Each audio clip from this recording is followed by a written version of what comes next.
Good morning guys, this is Manual Time Check once again. At ngayon, ituturo ko sa inyo kung paano i-adjust ang local at world time ng Timberland 4Eyes.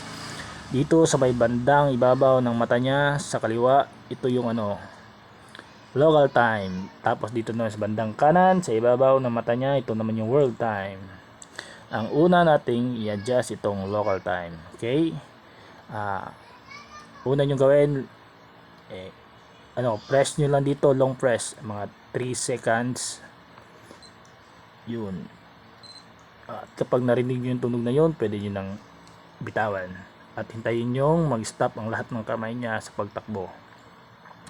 At kapag nag-stop na, press nyo ulit dito sa may kaliwa bandang ibabaw na button 2 times. Isa, dalawa.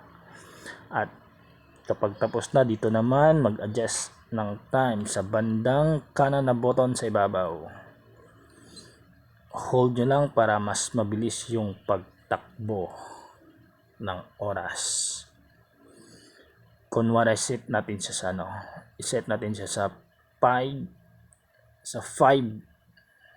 o'clock. Yun, 5 o'clock.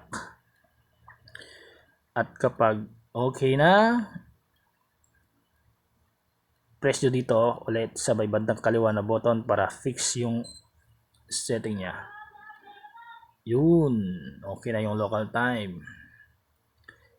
At ang susunod dito naman sa world timer niya, press nyo lang dito sa may bandang kanan na button sa ibabaw, isang beses lang.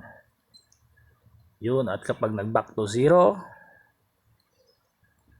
pwede kayong pumili kung anong lugar ang gusto nyo. Press nyo lang dito rin sa ibabaw. Click nyo lang, press nyo lang. Hong Kong, Tokyo, Sydney wala. Kanina Tokyo pala yun kanina. Sydney,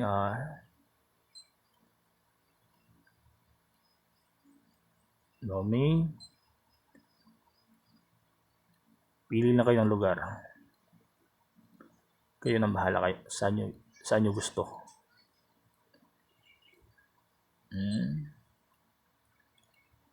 Midway.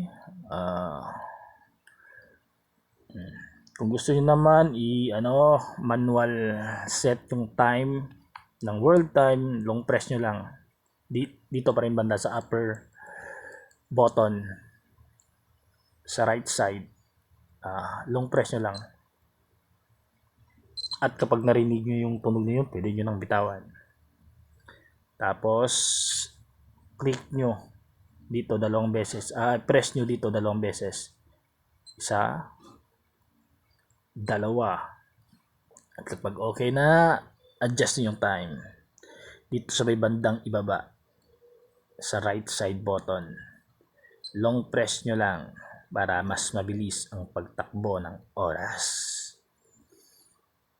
Kunwari set natin siya sa 9 o'clock.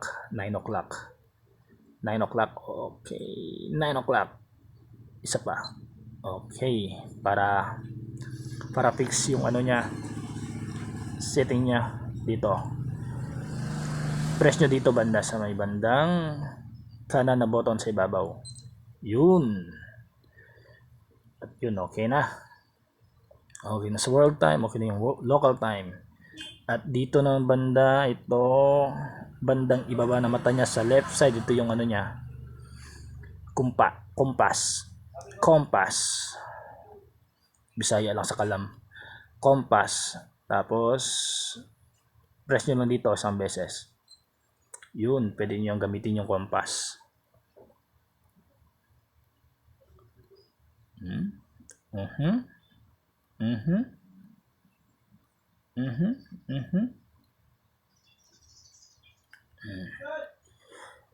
So yun lang ang alam ko, at yun lang ang masishare ko. Okay, thank you for watching. Sana nakatulong. God bless everyone.